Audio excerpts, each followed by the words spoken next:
Uchafino right side feeds Jackson Davis on the right block, backing down against Hornbeek. The double doesn't come yet. Couple dribbles for TJD. Now a double team comes, forces up the hook shot and misses short. Hornbeek has the rebound and controls for Kent State. Hornbeek doing some great job in front of Jackson Davis so far with the block and the really good contest there. Some strong work from him. Jacobs top of the key, dribbles with his left hand, waist high, now gets to Sincere Carey, who works around a ball screen from Jacobs, feeds right side to Thomas. Thomas guarded by Thompson. Hornbeek now kicks left side. Now top of the key, Thomas has it again. A stretch 4, 5 on the shot clock for Kent State. Now Carey, 20 feet away, dribbles against Thompson. 1 on the shot clock, has to fire a contested mid-range jumper and nearly banked it in, missed it long. Galloway has the rebound for the Hoosiers. TJD running in transition, no look pass to Thompson. He lays it in for 2. This game's frenetic. It's going to be like this all day long, crazy tempo. And back the other way, Jacobs now finds Carey top of the key. This is an enticing matchup with Galloway guarding him. Carey takes a screen from Hornbeek, now works on Jackson Davis, pulls it back and fires to the left corner. Where pump faking, Thomas now drives, throws up a shot, I guess, inside. Hornbeek caught it off the rim. Another opportunity for Kent State. 2-0 Indiana, a minute and a half into the first half. Carey works off a ball screen from Hornbeek, drives to the left side, pump fakes on Galloway, and draws a foul. Some really nice work from Carey on the dribble. He's a really crafty guy, a lot of speed, change of direction. Very strong for him. He's putting Galloway in a pretty awkward position early on here. Now, they're not going to shoot a ton of threes, Kent State. They won't hit a ton. Their best guy, Jalen Sullinger, off the bench, is going to be the guy that will be taking those, described as a microwave. So interesting to see how aggressive Carey has the most free throw attempts for this team, getting in line for the first time here today. Sincere Carey at the free throw line. He averages 4 attempts per game. He fires up the first and gets it to go. 80% foul shooter on the season. Him and Jalen Uchafino, both from the Pennsylvania area. Fino out of Pittsburgh, Carey out of Farrell, Pennsylvania. The 2022 Player of the Year in the MAC, all defensive team, averaged 20 points in the MAC tournament that Kent State won. Knocks down the second free throw. We're tied at 2 between Indiana and Kent State. 18 minutes and 18 seconds to play in the first half as Jalen Uchafino has it, guarded by Malik Jacobs. Dribbles with his left hand, now kicks left side to Miller Kopp, picks up his dribble, finds Jackson Davis beyond the three-point line. Dribble handoff back in the hands of Uchafino now. Steps back on Jacobs, fires a contested 3 and swishes it through. Indiana leads 5-2. That was not easy from Uchafino. Not the highest percentage of looks there, but he's got the talent to make that. Carey calls out the set as Kent State trails by 3 in the half court. Now Thomas fires up a 3, can't respond, off the back rim. Hornbeek an offensive rebound, tried to save it before it went out of bounds. And I'll say it's deflected off of Indiana. Kent State will retain possession. Looks like the right call there. I think it might have been thrown off Kopp, maybe Thompson. Indiana struggled on the defensive boards a lot all season long. This is already the second one they've given up early on in this contest. Hornbeek doing a great job crashing those boards. 16 seconds on the shot clock. Golden Flashes have it now in their half court. Inbound goes to to Jacobs, who steps back, now feeds inside. Post feed, layup is blocked by Jackson Davis. It was Von Cameron Davis putting up the shot. Galloway back the other way, scoops up with the left hand and misses the layup short. Galloway, a lot of intensity to bring up the court. Nice look, just couldn't get executed. Carey pump fakes a 3, now kicks to Thomas. Now gets it back in the hands of Carey, guarded by Miller Kopp. Sincere Carey, hesitation dribble, gets inside. Floater is blocked against the glass by Jackson Davis. Thompson controls. Uchafino in transition. Back to Thompson. He throws it down with 2 hands and the foul. Some great work in transition from Indiana. They're doing a good job getting the rebounds and pushing up the court quickly, especially Uchafino there. Nice give and go with Thompson, who under a lot of pressure was able to put that one home. Two-handed slam from Race Thompson. He had a highlight alley-oop, one-handed slam against Penn State. Race Thompson looks healthy right now, and that's huge for Indiana. They lead Kent State 7-2, 17 minutes to play in this first half. He had 10 points last time out. I think they had the first 3 makes for Indiana from the field to get 6 points early. And a strong start again here. Race Thompson switches through the free throw to make it 8-2 Indiana. Race Thompson, Jack, is playing in his 130th game as an Indiana Hoosier, and it's in the NCAA tournament. That's experience.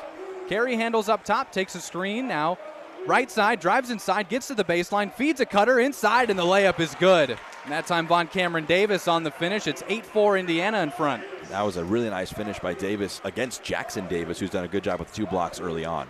Jackson Davis dribble handoff in the hands of Uchafino, takes a left-handed bounce pass into Race Thompson, who backs down in the post, kicks back out to Uchafino, left arc, he picks up his dribble, pump fakes, finds Jackson Davis. Now the pass was intercepted by Hornbeek, And the Golden Flashes have a steal. Kent State down by 4, now in the half court. Jacobs takes a screen from Hornbeak at the free throw line, picks up his dribble. Kicks it back out to Carey. They have 20 on the shot clock. Carey takes another screen from Hornbeak. Switched as Jackson Davis is guarding him. Right arc, hesitation dribble. Kicks now in the corner. Davis a 3, and he got it.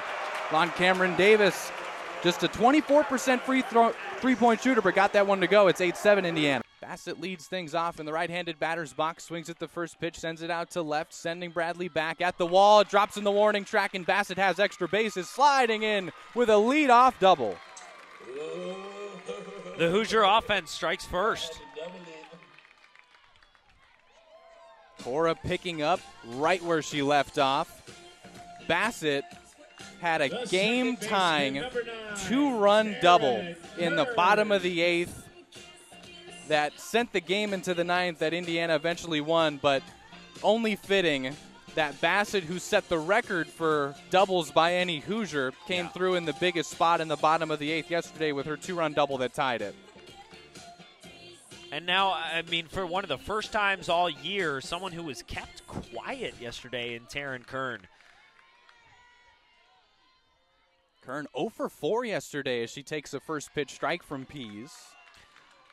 Well, Coach Stanton talked about when Indiana won the first 2 games against Michigan. She said, we've got to come to play ready tomorrow because we've poked the bear.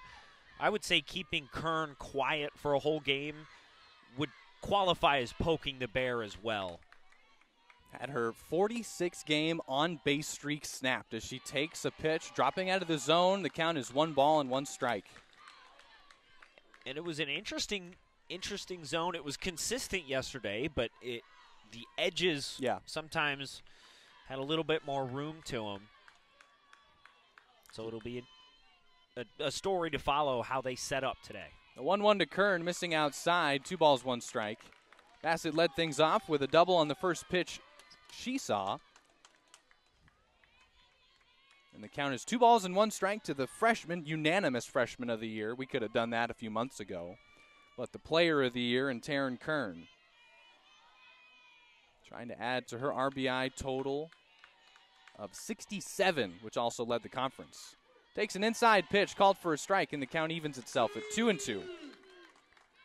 Well, these two have history in Kern and Pease. Taryn Kern hit her record-breaking 17th home run against Autumn Pease in the only game Indiana won up in Minneapolis back when they played this season.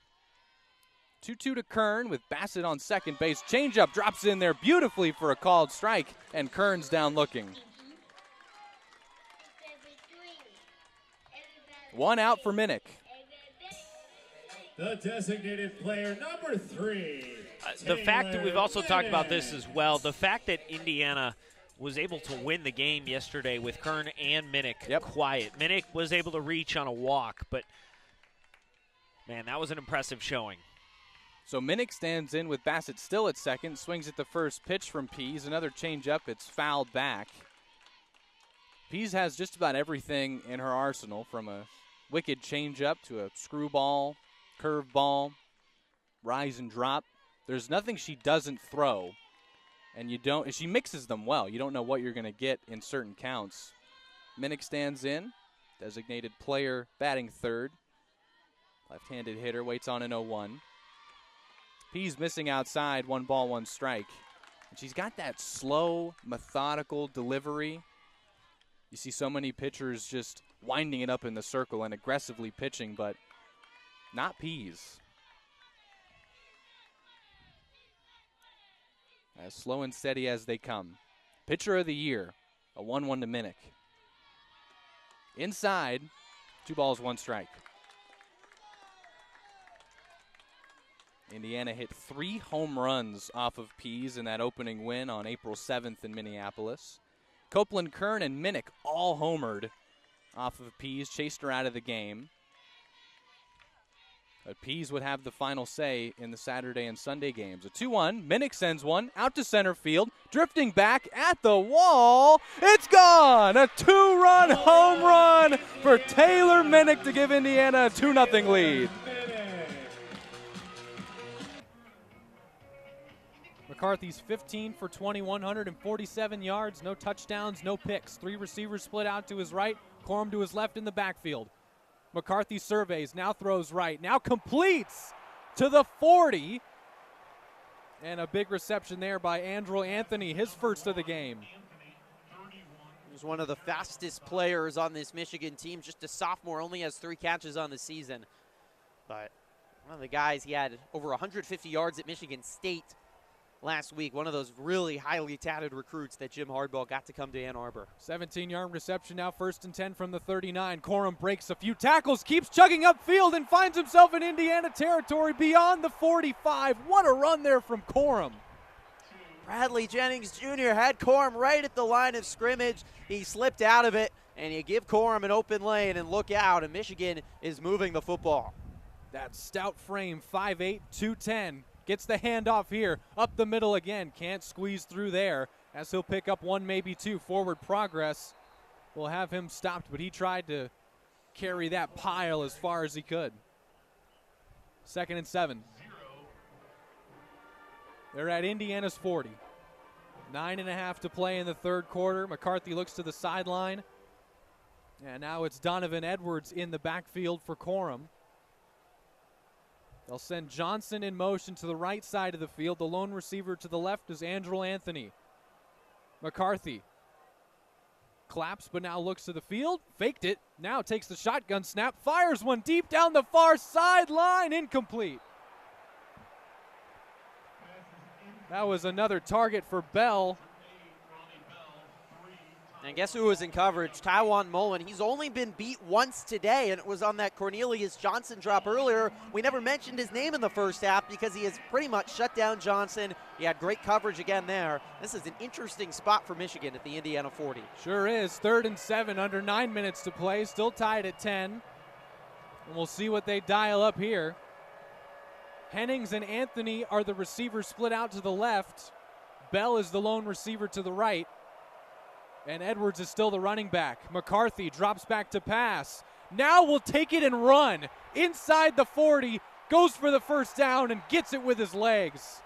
There's the versatility of the mobile sophomore quarterback. Man, he is not poised like a second-year quarterback on the road. It looks like a fifth-year senior. Takes his time and uses his speed and outruns one of the quickest guys on the Indiana defense, Desan McCullough. What a huge pickup for Michigan. They're at Indiana's 31, 1st and 10 after the 9-yard rush from McCarthy that picked up the first down. Corum's the running back behind him in the formation. Handoff to him here. It's a run to the left, and he stopped at the 30. Minimal gain on that rush. It was Jennings in on the stop. Another got that linebacker spot, stepping in with Cam Jones out. Transfer from Miami. It's been up and down at times this season. He's made a lot of big tackles today. It'll be 2nd and 9 now from the 30 as time ticks away. 8 minutes to play in this 3rd quarter. Michigan trying to take the lead. This is the concern here for IU's defense where you get worn down. They have been on the field already for a long time. Corum still the running back to McCarthy's left. 2 receivers split out wide, Johnson and Bell. McCarthy takes the shotgun snap, pocket breaks down, completes a pass outside to Johnson inside the 20, now inside the 10. One man to beat, he dives. No signal yet. Touchdown Michigan, they confirm it. Cornelius Johnson gets 6.